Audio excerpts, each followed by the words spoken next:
जोर से सुभान अल्लाह। चोटियां चचर सबे उबरने हाथों जो चमकण सजण ब्योवा। महबूब मदीने वाले साईं जा अश्को हथ बुलंद करे चो सुभान अल्लाह।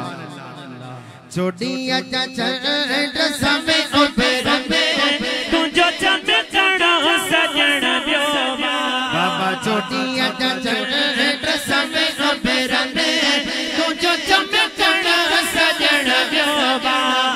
भले महबूब ब्या मुरकन भले महबूब ब्या मुरकन बाबा भले महबूब ब्या मुरकन आका तू जो मुरकन सजण ब्योवा। चोटियां चचर सबे उबरने तू जो चमकण सजण ब्योवा। चोटियां चचर सबे उबरने तू जो चमकण सजण ब्योवा। सरकार जिया जेके महबूब सा मोहब्बत वो जोर सा नारे जो जवाब दींदो। सरकार जिया सरकार जिया मरहबा दिलदार जिया आका जिया मरहबा दाता जिया मरहबा सोने जिया मरहबा मक्की जिया मरहबा मदनी जिया मरहबा। चोटियां चचर सबे उबरने तू जो चमकण सजण ब्योवा। लख में के मान में फिल में अचन था प्यार सा तो मां। लख में के मान में फिल में अचन था प्यार सा तो मां। मगर तन में निरालो मगर तन में निरालो जो अचन सजण ब्योवा। चोटियां चचर सबे उबरने तू जो चमकण सजण ब्योवा। अम्मा जी इज़ात अतगर में उम्मीदों गिने सबे साए।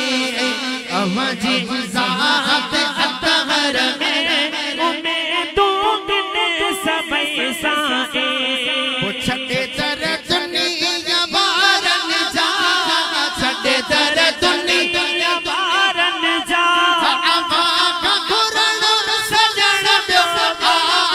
चोटियां चचर सबे उबरने तू जो चमकण सजण ब्योवा।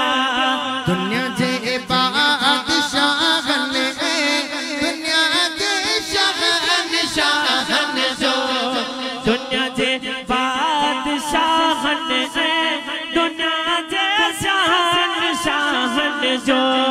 तुझे कदमन गरीबन दे तुझे कदमन गरीबन दे झुकण अचरण सजण ब्योवा। चोटियां चचर सबे उबरने तू जो चमकण सजण ब्योवा। चोटियां चचर सबे उबरने तू जो चमकण सजण ब्योवा। सरकार की महबूब जा आशिको आखिर में कंहिंजी भी ज़बान खामोश न हो मिली करे नारे जो जवाब। सरकार की आमद सरकार की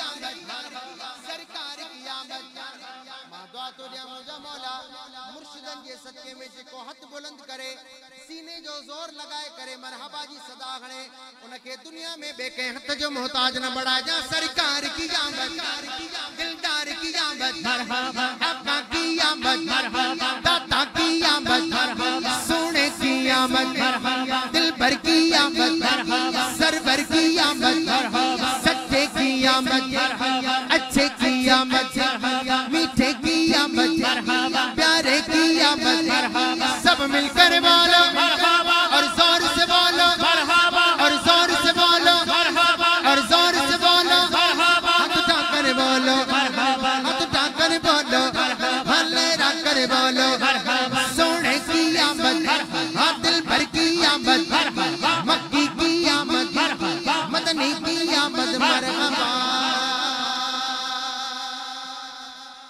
तुम कणी सुभान अल्लाह। भिटाई सरकार जे कलाम जो हुकुम थियो आहे वो मुख्तसर अवां जे सामू पेश कयां पियो। मिली करे दुरूद पाक पढ़ो सल्लल्लाहु अलैहि